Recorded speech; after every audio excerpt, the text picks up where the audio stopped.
If you continue to allow others that are simply monitoring you, hindering or disrespecting you in some way, and you keep them in your life, you are secretly telling your inner self that you love them more than you love yourself. Your body, mind, or spirit will eventually break under this choice. What's good? What's good, my beautiful infinite beings? Welcome back to my channel, and if you're new, welcome. At this channel, we engage in spiritual alchemy to help you realign, transform, and live your best life.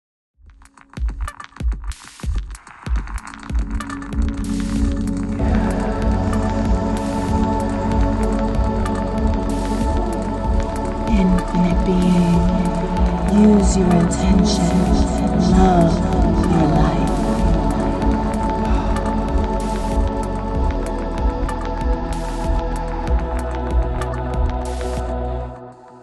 Hello, namaste, beautiful souls. Welcome back to Infinite Being, where we explore the journey to manifesting your best life through spiritual and energetic practices.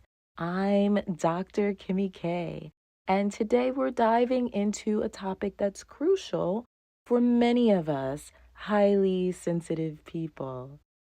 Stopping the bad habit of being overly nice. That's right. It's time for you to reclaim your power and set healthy boundaries. Let's go. Being nice is often seen as a virtue. And don't get me wrong, kindness is a beautiful trait. But for many highly sensitive people, HSPs, being nice can cross the line into people pleasing, leading to burnout, resentment, anger, animosity, and loss of self. When we prioritize others' needs over our own, we can deplete our energy and even diminish our self-worth. Let's take a moment to reflect on how this habit might be affecting you. Ask yourself, how often have you said yes when you really wanted to say no? Do you find yourself bending over backwards to avoid conflict? Are you neglecting your own needs to make others happy? If any of these statements resonate with you, you're not alone. Let's break this down further. Are you seemingly running this pattern that leaves you completely depleted in the end? You're pouring out so much, there's almost nothing left. If any of this resonates with you, you're not alone. So let's break this down further. Why do we fall into the trap of being overly nice? Sure, it might be part of some type of patterning that we learned as a child even. Something programmed in us by either society, our parents, our religion, something we picked up that we thought was the healthy version, which is actually most toxic for us. I heard that story about riding on an airplane and having maybe a loved one, such as a child, next to you. When the plane goes down, you are asked to put on your mask first before reaching and turning to help others put on their mask. Because if you check out first and they have no parental help left, they're lost. So pouring into yourself first before you help others is necessary so that your beloved is in better shape through challenges. Are you neglecting your own needs to make others happy? If any of these resonate with you, you are not alone. Let's break this down further. Why do we fall into the trap of being overly nice? Often, it's rooted in a fear of rejection, a desire for approval. For HSPs, these feelings can be intensified due to our heightened empathy and sensitivity towards others' emotions. As a coping mechanism, we might suppress our authenticity to fit in, avoid conflict, or gain acceptance. But here's the truth. Your worth is intrinsic, not dependent on how much you give or how agreeable you are. Suppressing your true self only leads to further disconnect and dissatisfaction, and likely, eventually, disease. But here's the truth. Your worth is just simply not dependent on how much you give or how agreeable you are. Let's talk about how to shift from being overly nice to practice genuine kindness with healthy boundaries. It's really all about honoring yourself while still being compassionate to others. Here are just 6 quick steps to help you get started on your journey of clarity. Number 1, self-awareness. Recognize when you're overextending yourself. Take a moment, pay attention, check in to your physical and emotional signs of burnout. If you notice any of these signs, you're overly tired, you hurt all the time, you can't sleep. These are just some of the signs. But in order to recognize this, you must be present. You must check in at some point with yourself. Assertive connection, assertive communication. No. That's right. Practice saying no respectively. It doesn't make you mean or wrong.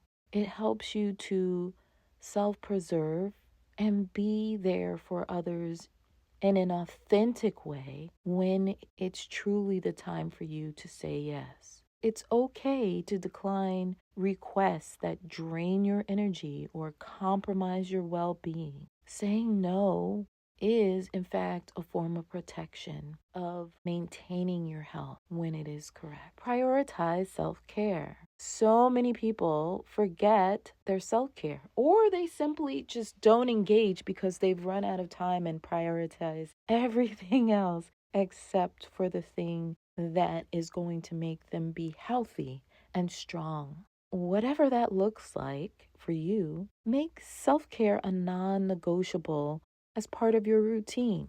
I know that I've struggled with this in the past. I try to check all the boxes and then I simply run out of time and gas to be able to do the things that do give back in life, or the things that are necessary in life. You see, when you prioritize self-care, when you take care of yourself, you can give from a place of abundance rather than depletion. If you continue to pour out and not replenish anything, doing things that make you happy, that bring a smile to your face, it's almost like you feed everybody else and then don't have anything left for yourself. You become drained.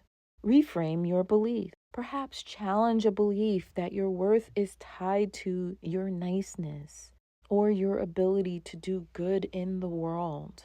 Affirm your intrinsic value regularly. I have had in the past a friend who she would do everything for her children, be there for her children, until she had nothing left for herself. And then she would complain about it constantly. When her children got older, they resented her because they sensed the lack of authenticity, and they also believed in prioritizing themselves because she had. She didn't understand why they might resent her or be angry with her. And so it goes. Model that behavior for others so they A, know how to treat you, and B, so that you are doing it from a place of love. When we're doing it from a place of love versus this place of this is my responsibility, or I should be doing this as a parent or as a spouse or a friend, but truly doing things that bring a positive response based on the link from your heart energy is what supports not only your relationships, but supports you. Speaking of support, seek it. Surround yourself with people who respect your abilities your boundaries and encourage your growth. There should be people in your outer circle and people in your inner circle. You do not mix company. If you have people in your innermost circle that are people who are seeking validation, people who are attached to monitoring spirits or others, people who really don't have your vested interests at heart,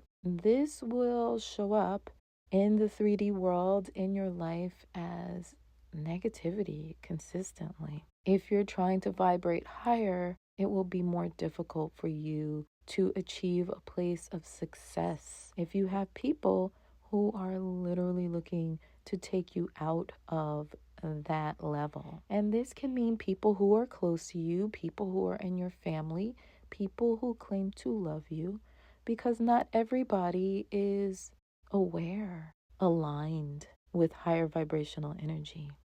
Embrace authenticity. Start expressing your true thoughts and feelings, even if it feels uncomfortable. Authenticity attracts genuine connections and fosters deeper relationships. Besides, why would you be with people who really don't value the true you?